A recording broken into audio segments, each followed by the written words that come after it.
Hello everyone, it is now Yud Tes Kislev going into Chav Kislev, which is the birthday of Chassidus. It's a time to celebrate Chassidus in the world and in our lives. So what is Chassidus though? We throw around the term all the time, but what even is Chassidus?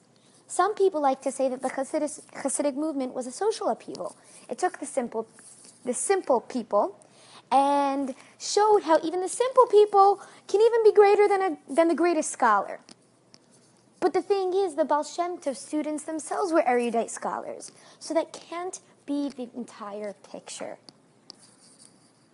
Some people like to say that Chassidus comes to emphasize love of God rather than fear of God.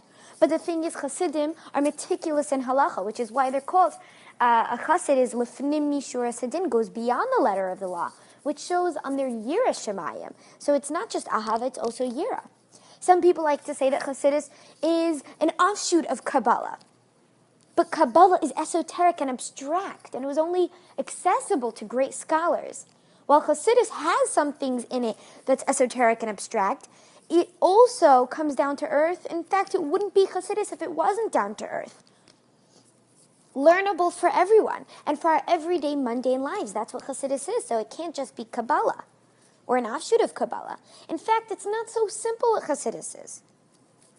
And that's because it's like describing essence. Has anybody ever asked you, describe yourself in a few words, in a few sentences, or even a few words? It's impossible. How can I give over my essence of who I am in a few words? Yes, you'll be describing yourself, but you can't define it. So Chassidus is hard to define, but we could try to describe it. See, Chassidus is not simply a text. It's not just that, I learn Chassidus. Rather, Chassidus is chayas, and it is or. Chayas is energy, life force. Or is light and warmth. Chassidus is chayas and or, which is why it adds warmth and energy into everything. It infuses Yiddishkeit with chayas and or. It infuses the Torah with life force and vitality and energy and warmth. So it's not just that learning Chassidus gives you chayas and or. Rather, the light and energy, the chayas and or, the warm and life force is Chassidus. That is what Chassidus is. This is a very different way of looking at it. It's not saying that I can learn Chassidus. Rather, it's saying that one can have Chassidus. And therefore, somebody who has never learned Chassidus in their life, if they have that warmth and energy and light in their Yiddishkeit, they have Chassidus. Because having Chassidus means living with this light. The light and warmth and energy of my neshama and of Yiddishkeit. And living with that in my Judaism. So if Chassidus is chayas and or, why then do we say that I can learn Chassidus? How can we learn Chassidus? How can we learn Chassidus? And so what it is that the Baal Shem Tov brought out this or and chayas in Judaism. But Chabad, the Baal HaTanya, the Alter Rebbe, whose celebration we are celebrating on Yud Tes Kislev today, his release from prison, and with that, the burst of Chassidus that came into the world, he took this light and energy that Chassidus represents, that Chassidus is, and he put it into a text, into an intellect. He made light learnable. It's an incredible thing. So now that we know that Chassidus is chayas and or, what is it in context of learning Torah? When you do sit down and learn Chassidus, what does that do to Torah? And the answer is, it is panemius haTorah. It is the inner essence of the Torah. Panemius means inner essence. The essence of something is the core of something, the soul of it. It's what's behind it, what's underneath it. That's essence. For example, a husband who takes out the garbage for his wife.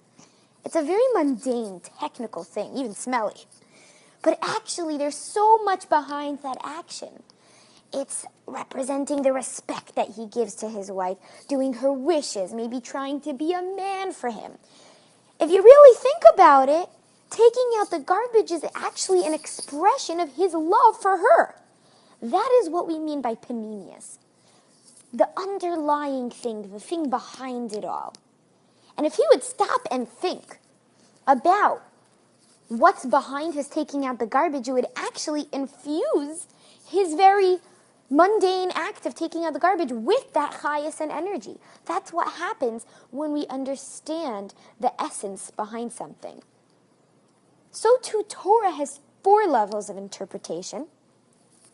Pshat, the simple meaning. Remez, the hinted meaning. Drash, the expounded meaning. And Sod, the esoteric meaning. By the way, take note that Kabbalah is Sod. Chassidus is not part of Sod. Kabbalah is. Rather, what is Chassidus? It's not one of these 4 things. It's the panemius of it all. It's what's underneath it all, the underlying message behind it all. What's at its core, at the soul of all of it. And when you know that panemius message, that inner, essential, underlying message, it clarifies and illuminates all 4 interpretations. Just like thinking about what's behind his taking out the garbage brings life and energy to that mundane act. There is a Chassidic mimer, a discourse, which goes through the Pshat, Remez, Drash, and Sod, the 4 levels interpretation of Modeh, and then shows the Chassidic explanation, and shows how that Chassidic explanation brings life and clarity to each level. We'll just pick one, which is the Pshat. Simply, Modeh, and this is going to give us an understanding of what Chassidus does to Torah. What does it mean that it is panemius? Modeh is simply thanking God for restoring our soul. I wake up, thank you Hashem for giving me back my soul upon awakening, right? But Chassidus comes along and says, what is that soul that you're so grateful for? It's nishmati. Modeh lefenecha melechai v'kayem shechzarta bi nishmati. Ha-neshama sheli. I'm thanking God for my neshama, my Jewish soul. This gives Modeh a whole new vitality. That Modeh is gratitude in waking up not just to any life, but to Jewish life. Life with a godly soul. Let's note, though, that this does not add or change any part of the interpretation of the Torah. It's nothing new, chas v'shalom. We don't have to be scared that Chassidus is chas v'shalom coming to change or add something new. Rather, as we see, it clarifies and it illuminates. As in this example, it describes what is that soul that we are so grateful for. Basically, Chassidus is like oil. Oil permeates everything it touches. Your clothes, which is why it stains so badly. The napkin, it seeps throughout the whole napkin. Just as chayas, energy, life force in a body permeates the entire body, and light in a room fills the room, the or and chayas, the light and life force of Chassidus, permeates everything it touches. And as panemius HaTorah, in the context of Torah, it permeates and illuminates all 4 interpretations of the Torah. So on that note, I'd like to wish you not only a happy Yotes Kislev, but on the note that oil permeates and light that illuminates, I'd like to wish you a happy Hanukkah.